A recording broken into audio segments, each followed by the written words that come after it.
Hello दोस्तों। आज हम लोग एक ऐसी बहुत छोटी सी कंपनी के बारे में डिस्कशन करेंगे जिसका अभी अभी 2 दिन पहले रिजल्ट आया और उन्होंने 100% से ज़्यादा की ग्रोथ दिखाई है और फास्टेस्ट ग्रोइंग है। बहुत बढ़िया इनका बिजनेस अपॉर्चुनिटीज नज़र आता है और उनका बिजनेस मॉडल भी बिल्कुल यूनिक सा है। तो कंपनी का नाम है EFC लिमिटेड। EFC लिमिटेड क्या जिस सेक्टर में काम करती है वो है कोवर्किंग स्पेस। एक्चुअली क्या है कि जो छोटे छोटे MSME या SME के जो बिजनेस है या जो फ्रीलांसर होते हैं या जो छोटे ऐसे बिजनेस हैं जिनमें 8-10 एम्प्लॉयज हैं, तो इन लोगों के लिए क्या है कि अपना खुद का ऑफिस सेटअप कर पाना बड़ा मुश्किल काम है, क्योंकि अगर ये किसी बड़े शहर में है तो वहाँ पर खुद का एक बड़ा सा ऑफिस हायर करना, उसको बनाना, मैनेज करना, फर्नीचर लाना, लाइटिंग करना, इलेक्ट्रिसिटी कनेक्शंस और ये सब कुछ, क्लीनिंग, वॉशरूम, ये सब कुछ मैनेज करना उनके लिए काफ़ी टफ काम होता है। और MSME और SME कंपनियां जनरली इतनी कम बजट की होती हैं, इतना बजट उनका इतना ज़्यादा नहीं होता है कि वो लोग एक ऑफिस को अफोर्ड कर सकें। तो उनके इस प्रॉब्लम के सोल्यूशन के लिए ये EFC लिमिटेड काम करते हैं। ये लोग क्या करते हैं कि किसी ऑनर से एक बड़ी सी प्रॉपर्टी को लीज पर ले लेते हैं या रेंट पर ले लेते हैं और इसके बाद उस ऑफिस को ये लोग, उस जगह को ये लोग ऑफिस के रूप में, कोवर्किंग स्पेस के रूप में डेवलप करते हैं। ये लोग फर्नीचर मैनेज करते हैं, ये लोग इंटीरियर्स पूरे मैनेज करते हैं, ये लोग क्लीनिंग हो गया, वॉशरूम हो गया और वाटर कनेक्शन हो गया, electricity as per their customer need, ये लोग उसको मॉडिफाई करते हैं और इस तरीके से पूरा उसको डेवलप करते हैं कि एक ही अंडर वन रूफ बहुत सारे छोटे छोटे MSME SME या एम्प्लॉय अपने अलग अलग सेगमेंट को डिवाइडेड करके उसके अंडर में काम कर सकें। और इसके अलावा अगर आप देखेंगे तो बहुत सारी MNCs हैं और जैसे TCS इन्फोसिस को ले लीजिए। TCS इन्फोसिस को अगर किसी एक पर्टिकुलर शहर में जहाँ उनका मेन हेड ऑफिस नहीं है, जहाँ उनके मेन ऑफिस नहीं है, वहाँ पर अगर उनको अपने सपोज 30 40 50 एम्प्लॉयज को रखना हो और इसके बाद उनको कोई 2-3 साल का प्रोजेक्ट वहाँ पर उस पर काम करना हो, तो इन लोगों को अपना खुद का ऑफिस सेटअप करने में बहुत ज़्यादा खर्च आ जाएगा, क्योंकि उसके अकॉर्डिंग इन लोगों को वहाँ पर एक प्रॉपर्टी लेनी पड़ेगी, उसको डेवलप करना पड़ेगा, उनके लिए एम्प्लॉय भी रखने पड़ेंगे उसको डेवलपमेंट के लिए। प्लस इसके बाद जो इनके एम्प्लॉय वहाँ पर होंगे उनके केयर टेकिंग के लिए भी एम्प्लॉय इनको रखने पड़ेंगे। अगर वहाँ कोई प्रॉब्लम है तो मेंटेनेंस टीम रखनी पड़ेगी, सारी चीज़ें करनी पड़ेंगी जो इनके लिए काफ़ी हेक्टिक और काफ़ी फालतू का, इनको मतलब एडिशनल एक्सपेंसेज उनके बढ़ जाएंगे।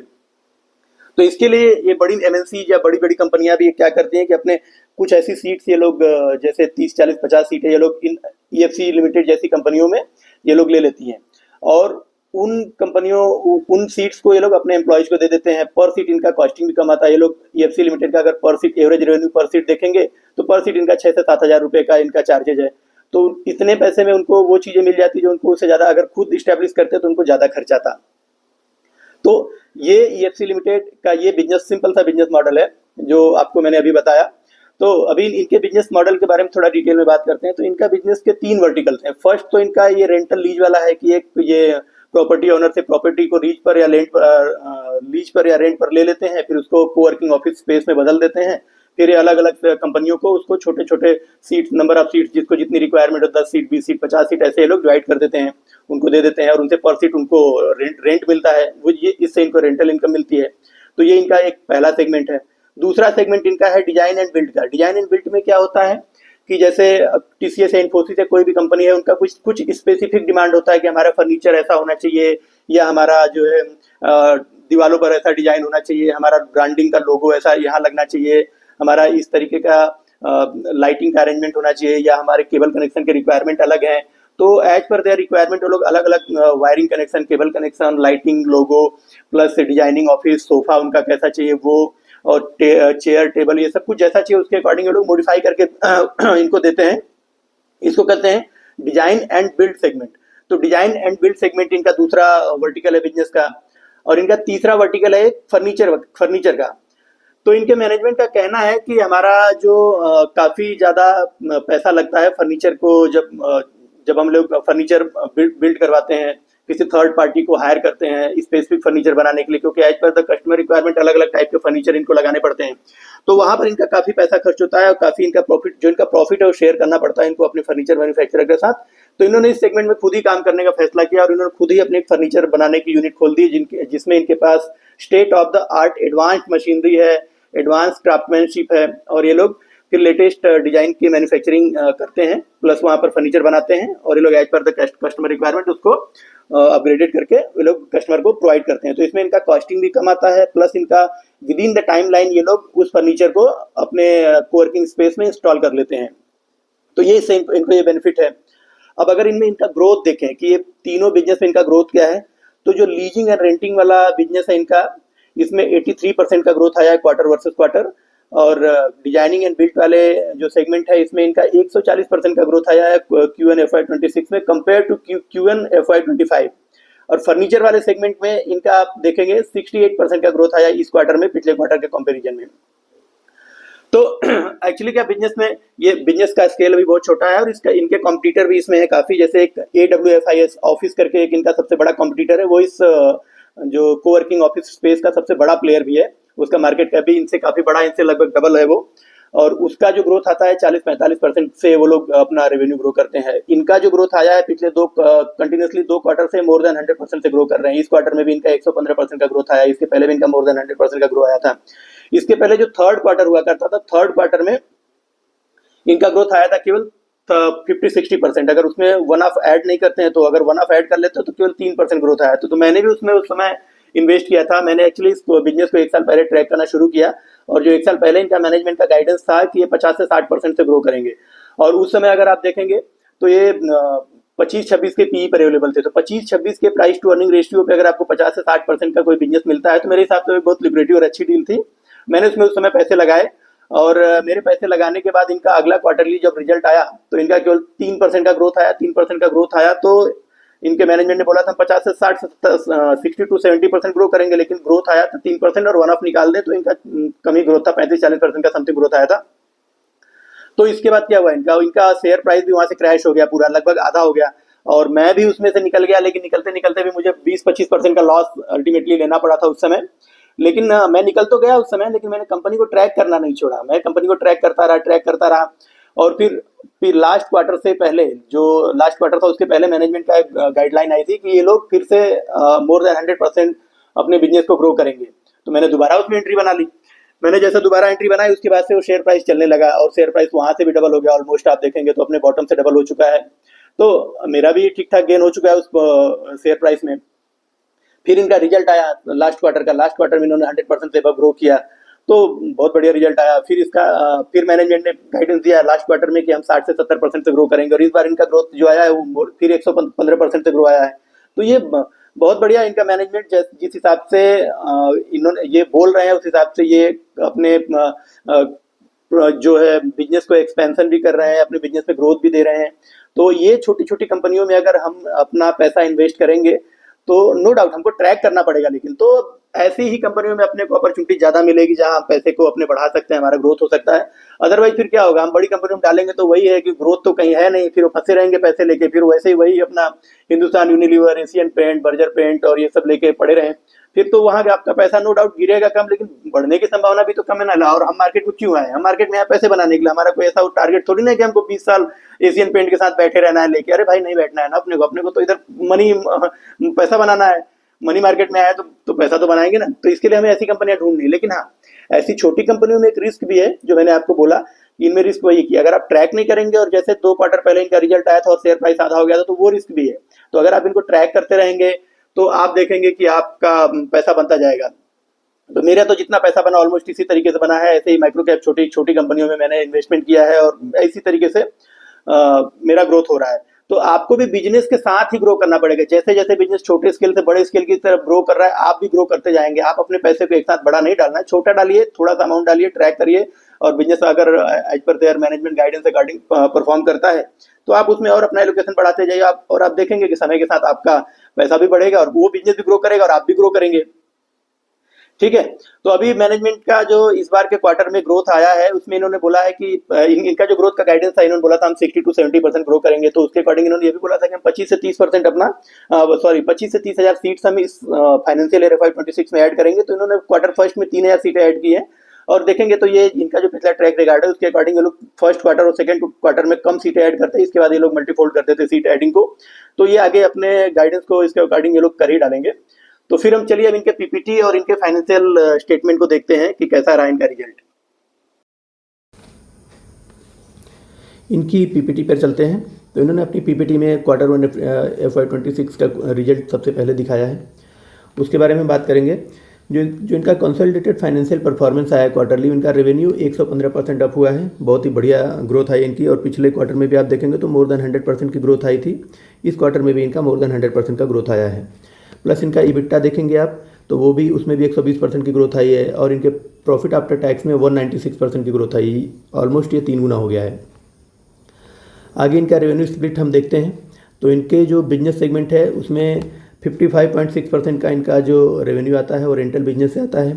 38.6% बिजनेस इनका डिजाइन एंड बिल्ट वाले सेगमेंट से आता है।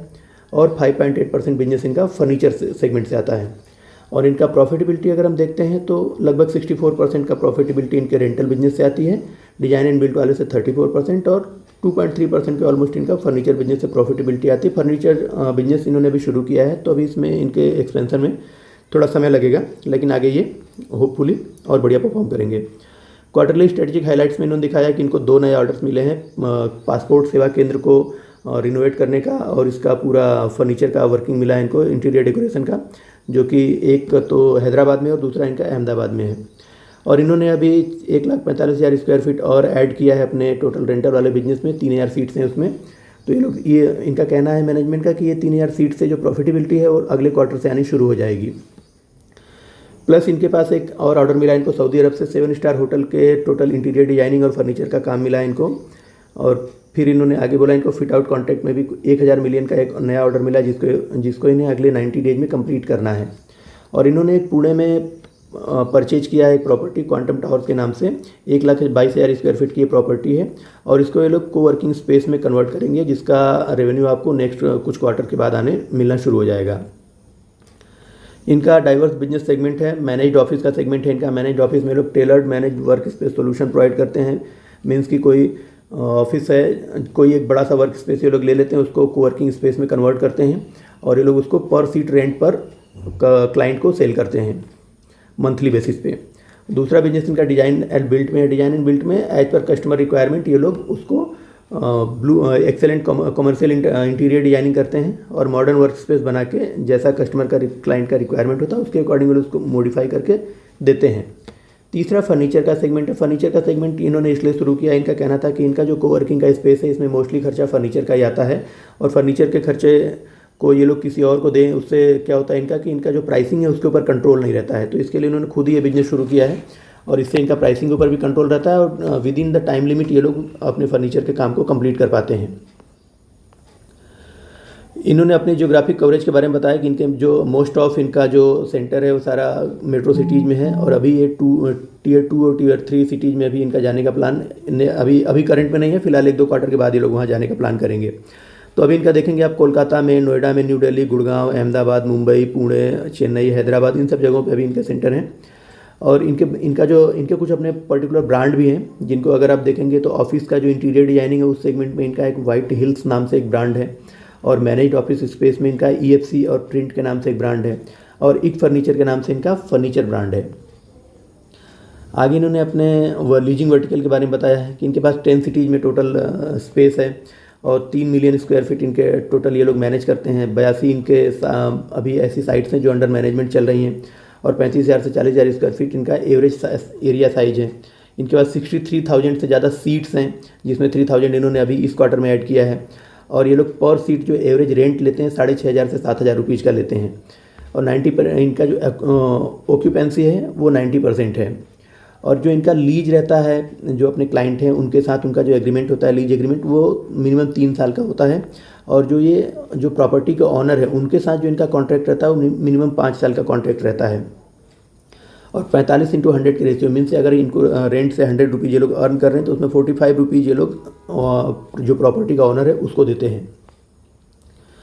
आगे इनके अगर क्लाइंट का मिक्स आप देखेंगे तो इनके पास टेक महिंद्रा है, TCS है, रिलायंटो है, गोदरेज है, नो ब्रोकर, एमवे, इसके अलावा बजाज फिनसर्व है, NTS है, TDV, ATV, इसके अलावा शारदा यूनिवर्सिटी और आगे हिताची को इन्होंने इस क्वार्टर में ऐड किया है, रेडबुल है इनके पास, इसरी है, वोल्टास है, एक्साइड है। ये सारे इनके क्लाइंटेल की लिस्ट है और इनके पास अच्छी खासी क्लाइंटेल है। फर्नीचर वर्टिकल में इनका कहना है कि इनके पास 2,750 से 3,000 मिलियन पीस पर ईयर ये लोग बनाने की कैपेसिटी है फर्नीचर।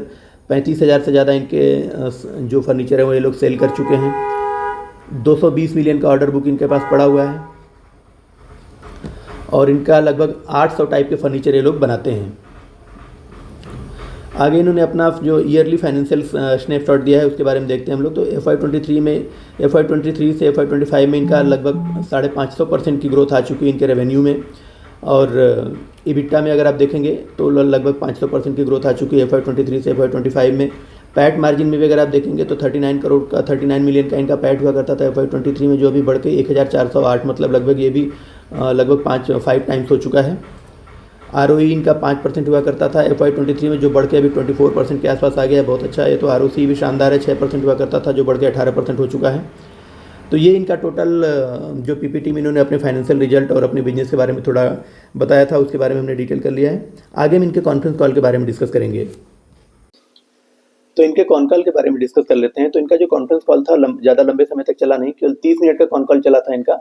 30 मिनट के कॉन कॉल में इन्होंने अपने सीट एडिशन का गाइडेंस दिया। इन्होंने बोला कि इस साल हम FY26 में ये लोग 20,000 से 25,000 सीट्स ये लोग ऐड करेंगे, और अगर आप Q1 में देखें तो केवल 3,000 सीटें इन्होंने ऐड की है। मीन्स कि ये इनके अकॉर्डिंग ऐसा लग रहा है जैसे लोग 12 से 15,000 सीटें ऐड करेंगे, लेकिन आप इनका प्रीवियस ट्रैक रिकॉर्ड देखेंगे, प्रीवियस हिस्ट्री देखेंगे, तो आपको समझ में आएगा कि इस बिजनेस में फर्स्ट हाफ से कंपैरेटिवली सेकंड हाफ में ज़्यादा बेटर परफॉर्मेंस होता है इनका। तो फर्स्ट हाफ अभी है, फर्स्ट हाफ का फर्स्ट क्वार्टर था ये, तो इसमें इन्होंने 3,000 सीटें ऐड की है, लेकिन इनके पुराने ट्रैक रिकॉर्ड के अकॉर्डिंग ये लोग 20-25,000 सीटें इजीली ऐड कर लेंगे। और इन्होंने अपने डिजाइन एंड बिल्ड वाले सेक्टर में 60 से 70% के ग्रोथ का गाइडेंस दिया है, और अभी तो ये लोग मोर देन 100% ग्रो कर रहे हैं, तो इजीली वो भी प्रोबेबली ये लोग अचीव कर लेंगे। प्लस इनके पास अभी जो करंट ऑर्डर बुक है वो 250 करोड़ की ऑर्डर बुक है, और वो इनको 60 to 90 डेज में कंप्लीट कर लेनी है, उसमें से मोस्ट ऑफ ऑर्डर बुक। तो और रेवेन्यू इनका अगर आप देखेंगे तो इस साल मैनेजमेंट के गाइडेंस के अकॉर्डिंग इनका रेवेन्यू इस साल 1,000 करोड़ के आसपास पहुंच जाएगा। तो 1,000 करोड़ पे अगर आप इनका करंट पी देखते हैं तो 27 है, और जो 1,000 करोड़ का गाइडेंस दिया है उसके अकॉर्डिंग अगर पैट निकाल के प्लस उस पर कैलकुलेट करेंगे तो आपको निकल के आएगा कि इनका 1 ईयर फॉरवर्डेड पी 18 से 20 के आसपास आ रहा है, 17, 18, 20 के आसपास इनका आ रहा है। अगर एग्रेसिव लेते हैं थोड़ा तो 17 के आसपास पी आ रहा है, और थोड़ा नॉर्मलाइज लेते हैं तो इनका 18 या 20 के आसपास इनका पी मिलता है। तो 18 या 20 के पी में आपको मोर देन 100% ग्रोथ का एक कंपनी मिल रही है, तो ये बहुत अच्छी है, बहुत लिक्विडेटिव डील है। बस यही है कि आपको इसमें छोटा सा एलोकेशन लेके बिजनेस को ट्रैक करना पड़ेगा। जैसे लास्ट ईयर में इनका Q3 में इन्होंने बोला था कि मोर देन 100% ग्रो करेंगे, लेकिन ये लोग कर नहीं पाए थे, तो इनका स्टॉक प्राइस तब से आधा हो गया था। तो वो वाला इवेंट ना हो बस, तो इसके लिए आपको सबसे सेफ है कि आप इसमें एक छोटा एलोकेशन लें और इसको कंटिन्यूसली ट्रैक करते रहें। इससे आपको पता चलेगा कि बिजनेस में फर्दर एग्जीक्यूशन हो रहा है कि नहीं। अगर आप बिजनेस में फर्दर एग्जीक्यूट करते जाते हैं जैसे पिछले 2 क्वार्टर से ये लोग कर रहे हैं, तो ये बहुत अच्छी डील है। और अगर कंटिन्यूसली ग्रोथ को कंटिन्यू रखते हैं तो आप इसमें पैसा डालिए, पैसा मल्टीफोल्ड होने की संभावनाएं हैं। बाकी आगे जैसा रहेगा मैं आपको बताता रहूंगा। Thank you.